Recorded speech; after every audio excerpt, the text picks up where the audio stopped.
Hello, Planet Earth. Welcome back to my YouTube channel. We're at IDK, my BFF Jill 730. I'm Preston L. Young, wishing you warm salutations and congratulations. As always, you've made your way to the Buffington Post. Alright, so today we are in the Oakwood Cemetery, a historic cemetery here in downtown Montgomery, Alabama.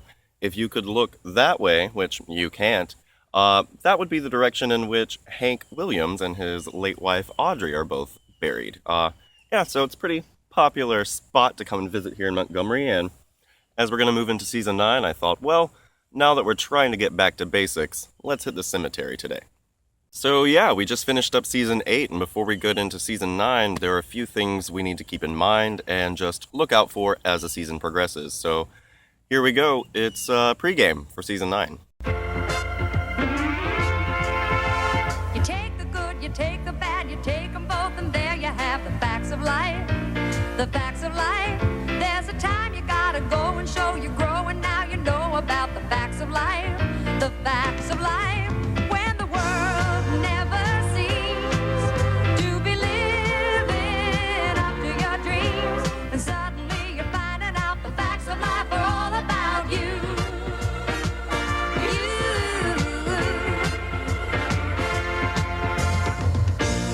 It takes a lot to get them right. When you're learning the facts of life, learning the facts of life, learning the facts of life.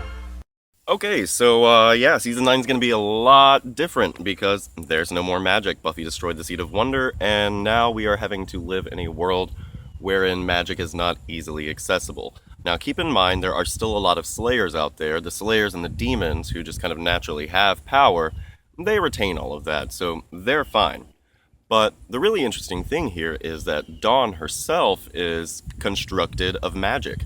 And so this is going to be a problem for us, I feel, going in. I say I feel like I don't already know. It's going to be a problem.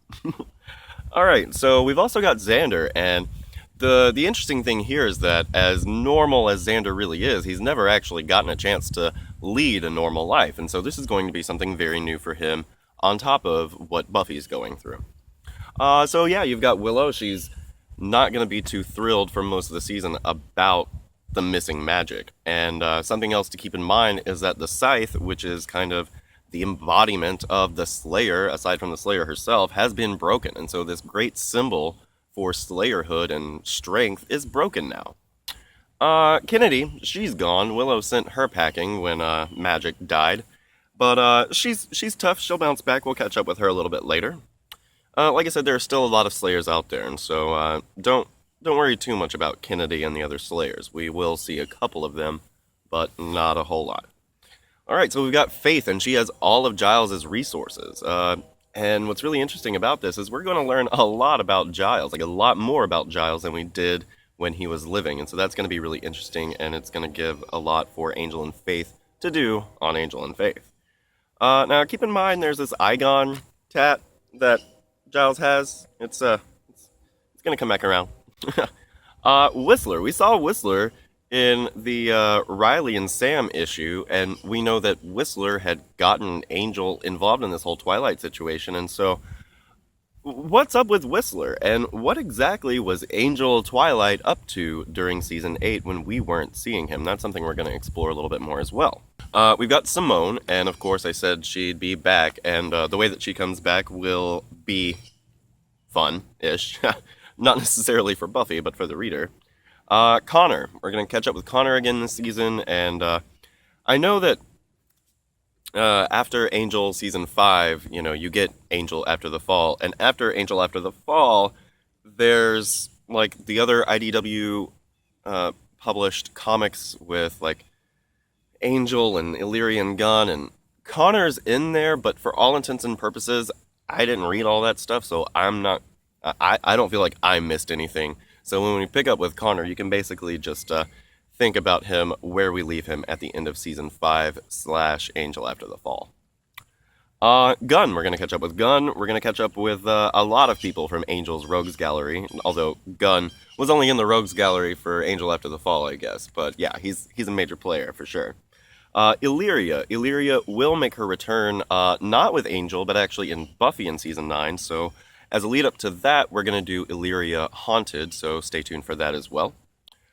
Keep in mind that Warren's gadgets. Okay, so Warren, he built that crazy machine from the X-Men Teen Titans crossover, and then he also built this really nifty three-person teleporter device. And so we will get a little bit of aftermath with Warren and his super gadgets that he's created.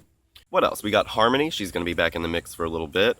Drusilla will make her triumphant return. We haven't seen Drusilla since season 5 of Buffy, when she ran off after Spike was all in love with Buffy and he was going to kill Drusilla. She got away, which is what she does. But yeah, we'll see. We'll catch up with Drusilla in London. Now, siring. You know, with no more magic, what we know about the vampires in the Buffyverse is that a demon creeps in mystically through the magical demon blood, and so a demon inhabits your body, you know what I mean? And so, since demons can't really get in and out of our dimension anymore, siring is going to turn into something else. Now, I mentioned Giles's Mark of Igon, and somebody else who has the Mark of Igon is Ethan Rayne. Now, Ethan Rayne was shot straight up in the eye in the first arc of season 8, rather. And so, yeah, Ethan's dead, but maybe not as dead as we would like for him to be, so keep that in mind.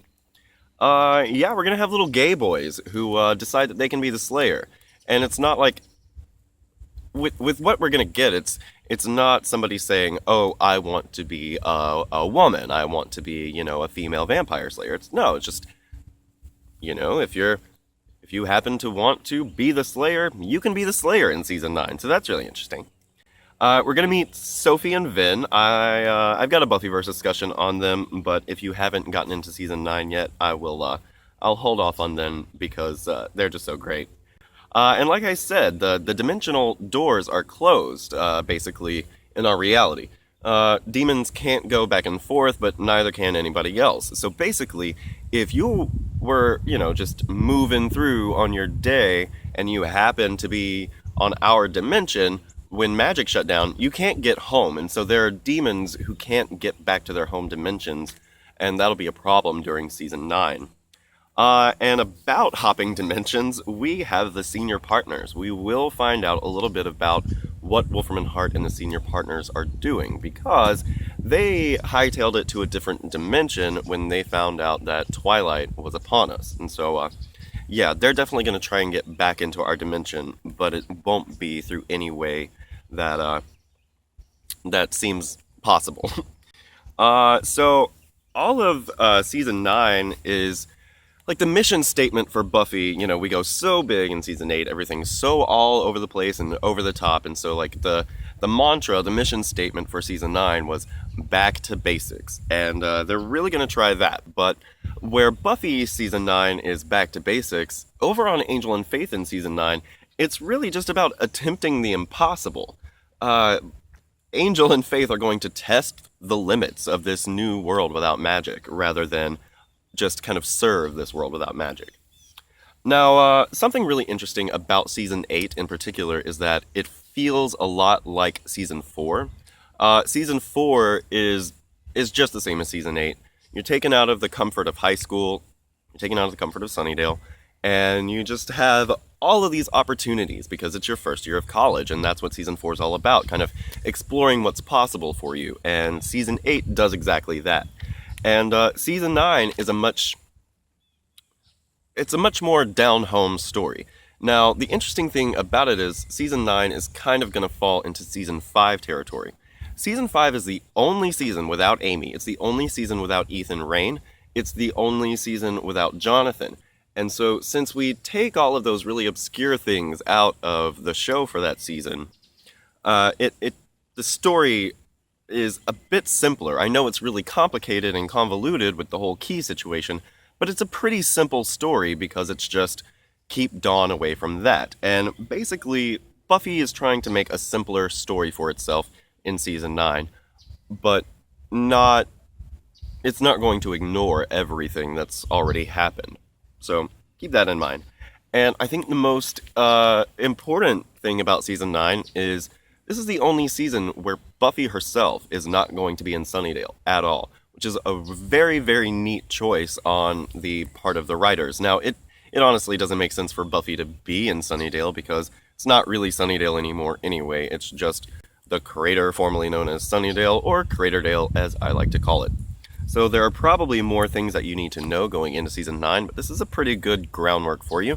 Like, comment, share, subscribe, and as always, question. And guys, please remember, I'm about to do my 1-year anniversary, so tweet me a photo of you. I need to put you in my video so that I can thank you and acknowledge you, because I appreciate you. That's all for today, guys. I hope you're having a great 2015 so far. You can come right back here to the Buffington Post anytime. I've got Buffy the Vampire Slayer reviews, Angel and Faith reviews, Buffyverse discussions on the other Slayers. Season 8 is now wrapped up, and yeah, we'll be moving into Season 9 now. Have a great day, and we'll see you next time. Bye. You take the good, you take the bad, you take them both, and there you have the facts of life. The facts of life. There's a time you gotta go and show you grow, and now you know about the facts of life. The facts of life. When the world never seems to be living up to your dreams, and suddenly you're finding out the facts of life are all about you.